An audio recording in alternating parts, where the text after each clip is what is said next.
Welcome to our channel. నేను Zakir Hussain. America అధ్యక్షుడు Donald Trump దూకుడికి భారతదేశానికి సంబంధించిన ఒక లాయర్ దూకుడికి కాస్త పులి స్టాప్ పెట్టాడనే చెప్పాలి. ఈ దూకుడు అంటే ఈ పాటికి మీకు అర్థమయ్యే ఉంటుంది, ఎందుకంటే డొనాల్డ్ ట్రంప్ గారు తీసుకునే నిర్ణయాలకనే చెప్పాలి. సో ఈ అంశం మీద ఒకసారి వివరణ తీసుకునే ప్రయత్నం చేద్దాం. ప్రస్తుతం మనతో జర్నలిస్ట్ జగదేవ్ గారు ఉన్నారు. ఇంటర్వ్యూలోకి వెళ్దాం. Hello sir. హాయ్ జకీర్. సరే, నిజంగా దూకుడికి పులి స్టాప్ పెట్టారని చెప్పుకోవచ్చా? అంటే ట్రంప్ కొద్ది రోజులుగా ప్రతి దేశం మీద కూడా సుంకాలు విధించడం, అంటే మేము ఇది అందరికీ మనం చూస్తున్నాం. దానివల్ల షేర్లు, స్టాక్ మార్కెట్లు కుదేలైపోవడం, ప్రపంచమంతా ఆర్థిక మాంద్యంలో ఇరుక్కుపోవడం గట్రా జరుగుతుంది. అయితే దీని మీద స్థానికంగా ఉండే ప్రజలకు కూడా వ్యతిరేకత ఉంది, ఏది అమెరికన్ సిటిజన్స్ కూడా. అలాంటి వ్యతిరేకత ఉన్నప్పుడు వాళ్ళు చిన్న చిన్న వ్యాపారులు వాళ్ళు చాలా చితికిపోయే పరిస్థితి ఉంది. బట్ మనలాంటి వాణిజ్యపరమైన పరిస్థితులు అక్కడ ఉండవు. సో అలాంటి సందర్భాల్లో వాళ్ళు చాలా ఇబ్బంది పడడం, ప్రవాస భారతీయుల్ని ఇబ్బంది పెట్టడం, లేదా అమెరికాలో వచ్చి బతుకుతున్న, అమెరికాలో పట్టుపోసుకుంటున్న చాలామంది విదేశీయుల మీద సుంకాలు విధించి వాళ్ళని తరిమి కొట్టే ప్రయత్నం చేయడం.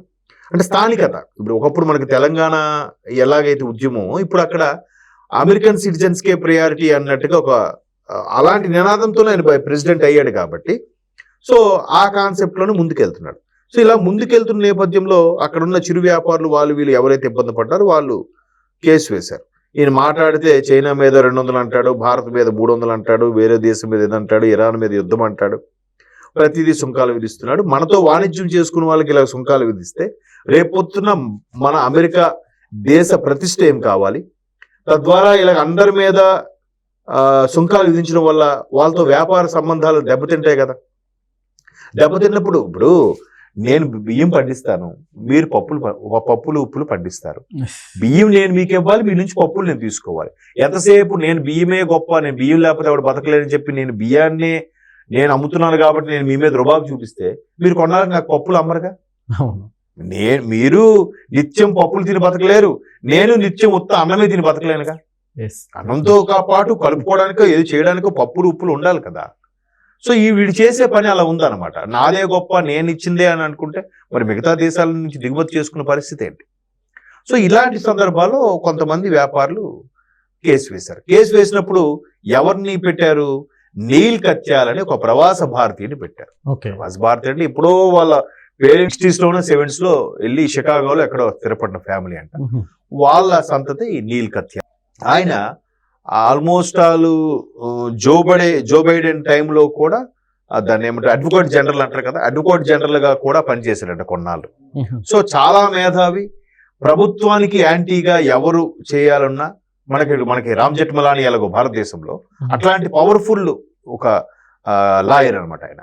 సో అటువంటి వ్యక్తికి ఈ కేసు అప్పు చెప్పారు వీళ్ళందరూ, సార్ మీరే మా తరపున వాదించాలి. సో అప్పుడు ఆయన పాతవన్నీ తిరగేసి, ఇప్పుడు జనరల్ గా మీరు అబ్జర్వ్ చేయండి, కేసు ఏదైనా వాదిస్తున్నారంటే బుక్స్ రిఫర్ చేస్తుంటారు. మన సినిమాల్లో గట్టు చూపిస్తారు, పెద్ద పెద్ద వాళ్ళు కూడా బుక్స్ రిఫర్ చేస్తారు. అదేంటంటే భారతదేశంలో ఉండే అన్ని కోర్టులకు సంబంధించి, ప్రధానంగా సుప్రీంకోర్టు అలాగే హైకోర్టుకు సంబంధించి, లేదా కొన్ని సెషన్స్ కోర్టులు లేదా జిల్లా స్థాయి కోర్టులకు సంబంధించి ఎక్కడైతే తీర్పులు ఎలా ఇచ్చారు, రెగ్యులర్ వచ్చే తీర్పులు కాదు, డిఫరెంట్ గా ఉండే కీలకమైన అంశాల్లో వచ్చిన కేసులకు సంబంధించి, టిపికల్ గా ఉండే కేసులకు సంబంధించిన తీర్పులు ఎలా ఇచ్చారనేది ఆ బుక్స్ లో ఉంటుంది. సో పలానా లాహోర్ హైకోర్టు ఇలా ఇచ్చింది, పాకిస్తాన్ కాకపోతే అలహాబాద్ హైకోర్టు ఇలా ఇచ్చింది, లేదా మద్రాస్ హైకోర్టు ఇలా ఇచ్చింది, బొంబాయి హైకోర్టు ఇలా ఇచ్చింది అని ఏదైతే ఉంటాయో తీర్పులు, అవి చదివి ఓహో అదే పరిస్థితిలో ఇక్కడ ఇలా కోర్టు తీర్పు ఇచ్చిందంటే మనం కూడా దీని మీద ఇలా వాదించవచ్చు అని ఒక నేర్చుకుంటారు. సో ఇప్పుడు ఆ నీల్ కత్యాల్చి వాదించిన దీనికి దెబ్బకి సుప్రీంకోర్టు చాలా సీరియస్ అయిందంట. ఇప్పుడు మనము ఇతర దేశాలతో సత్సంబంధాలు కొనసాగిస్తున్నామంటే వాళ్ళకు మన అవసరం, మనకే వాళ్ళ అవసరం ఉంది. ఇలాగ ప్రతి ఒక్కరి మీద కూడా సుంకాలు విధించుకెళ్తే అమెరికా ప్రభుత్వం యొక్క ప్రతిష్ట ఏం కావాలి? తద్వారా లావాదేవీలు, వాణిజ్య ఒప్పందాలన్నీ కూడా దెబ్బతింటాయి అని కూడా సుప్రీంకోర్టు మొట్టికాయలు వేసిందంట. సో ఇప్పుడు ఒక్కసారి నీల్ కత్యాల్ వాళ్ళందరికీ దేవుడు అయిపోయాడు ఈ లాయర్ నీల్ కత్యాల్ అనే వ్యక్తి. సో ఇది సుప్రీంకోర్టులో ఇలా మొట్టికాయలు వేస్తారని ట్రంప్ కూడా తెలుసు. కాకపోతే ఏముందిలే, నేను వాళ్ళకి ప్రెసిడెంట్ పరిపాలన కదా, ప్రెసిడెంట్ అంటే అత్యున్నత పవర్ అనమాట. అందరికన్నా ఏ నిర్ణయమైనా తీసుకోవచ్చు, ఏమైనా చేయొచ్చు అమెరికన్ ప్రెసిడెంట్. ఆయనకి అన్ని అధికారాలు ఉంటాయి. బట్ సుప్రీంకోర్టు మాత్రం అత్యున్నత న్యాయస్థానానికి మాత్రం ఆ వాల్యూ ఉంది అమెరికా రాజ్యాంగంలో. ఎందుకంటే అదే అమెరికా రాజ్యాంగంలో సుప్రీంకోర్టు నిబంధనలు ఏవైతే ఉన్నాయో దాన్నే మనం రాజ్యాంగంలో పొందుపరుచుకున్నాం. ఇప్పుడు మన రాజ్యాంగం రచించేటప్పుడు కూడా మేధావులు ఎవరెవరైతే 6 సభ్యులు గల కమిటీ మెయిన్ ప్రధానంగా ఎవరెవరైతే రాశారో దానికి రచనా సంఘం అధ్యక్షులుగా అంబేద్కర్ ఉన్నారు, మామూలుగా రాజ్యాంగం అధ్యక్షులుగా బాబు రాజేంద్ర ప్రసాద్ ఉన్నారు కమిటీ అధ్యక్షులుగా. బట్ వీళ్ళు పర్యవేక్షణ చేశారు కానీ అసలు రాసింది మాత్రం కీలకమైన వ్యక్తులు 6 ఎంతమంది ఉన్నారు. అయ్యంగారు ఏదో పేర్లు చెప్తారు, మీరు వికీపీడియాలో కూడా కొడితే వస్తుంది. సో వీళ్ళు రకరకాలుగా అమెరికా నుంచి సుప్రీంకోర్టుకు ఉండే విధులు, సుప్రీంకోర్టు ఉండే పవర్స్ అవన్నీ తీసుకొచ్చారు.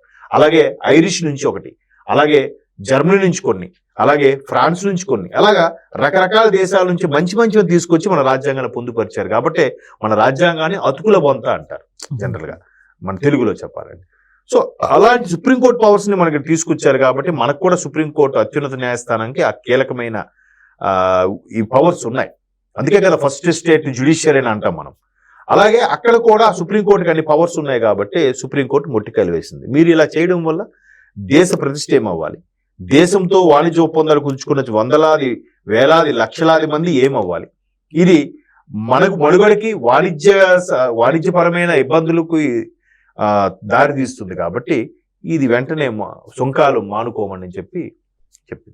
అఫ్ కోర్స్ రీసెంట్ గా జరిగిన భారత్తో జరిగిన మళ్ళా ఒప్పందాల వల్ల మెట్టు దిగొచ్చాడు. అంటే మేము మిగతా ఒప్పందాలు చేసుకున్నాం, ఎప్పటికైనా వ్యవసాయము పశువులకు సంబంధించి కూడా ఒప్పందాలు చేసుకుంటాడు అని చెప్పి అమెరికా వాడు సంబరపడి ఇప్పుడు మనకి ఆల్రెడీ 59% ఉన్నదాన్ని 41% తగ్గించి 18 తీసుకొచ్చాడు. ఆ 18 కాస్త ఇప్పుడు 3% తీసుకొచ్చాడంట. ఎందుకు? మనం already mother of all deals అని యూరోపియన్ సమాఖ్యతో చేసుకున్నాం. యూరోపియన్ సమాఖ్యతో మదర్ ఆఫ్ ఆల్ డీల్స్ ఎప్పుడైతే చేశామో అమ్మ నాయన అమెరికా కాకుండా యూరోపియన్ సమాఖ్యతో భారత్ చట్టపట్టాలు వేసుకుని తిరుగుతుంది, వాణిజ్య ఒప్పందాలు కుదుర్చుకుంది. అప్పటికే 39 దేశాలతో డీల్స్ కుదుర్చుకుంది.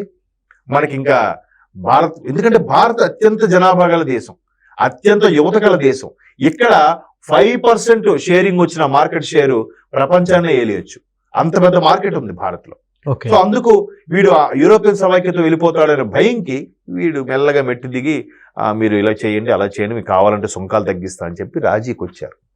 అది తెలియక ఇండియా కూటమి వాళ్ళు, ప్రతిపక్షం వాళ్ళు మోదీ ప్రభుత్వం లాలూచి పడింది, మోదీ ప్రభుత్వం రాజీ పడ్డారు, అలాంటి స్టేట్మెంట్స్ ఇస్తున్నారు.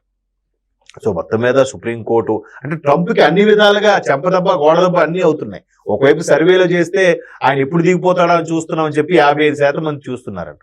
ట్రంప్కి అంత వ్యతిరేకత ఉంది అమెరికన్ సిటిజన్స్ లో కూడా. ఒక 20% మంది అయితే అసలు వాడి మీద మాట్లాడడం మాకు ఇష్టం లేదని చెప్పారట. సో ఆ స్థాయిలో తేవరుతుంది ఒక ప్రెసిడెంట్ మీద. సో అదొక పక్క ఉంది. ఇక్కడ సుప్రీంకోర్టు కూడా ఇంకోవైపు ఎట్లాంటి ఇప్పుడు తీర్పిచ్చింది, మన నీల్ కత్యాలు గారి పవర్ఫుల్ లాయర్ వాదించడం వల్ల. మరోవైపు ఇంకేమంటాడు, ఇరాన్ లో ఈ శని ఆదివారంలో బాంబు వేస్తానంటాడు. శాంతి భద్రతలు కూడా భంగం కలుగుతుంది ప్రపంచ శాంతికి. సో ఎన్ని ఇబ్బందులు ఉన్నాయి. సో మొత్తానికి ట్రంప్కి చెక్ పడుతుందే త్వరలోనే అనుకుందాం. చూద్దాం మరి అంతర్జాతీయ రాజకీయాలు రోజుకోలా మలుపు తిరుగుతుంటాయి. Okay sir, thank you.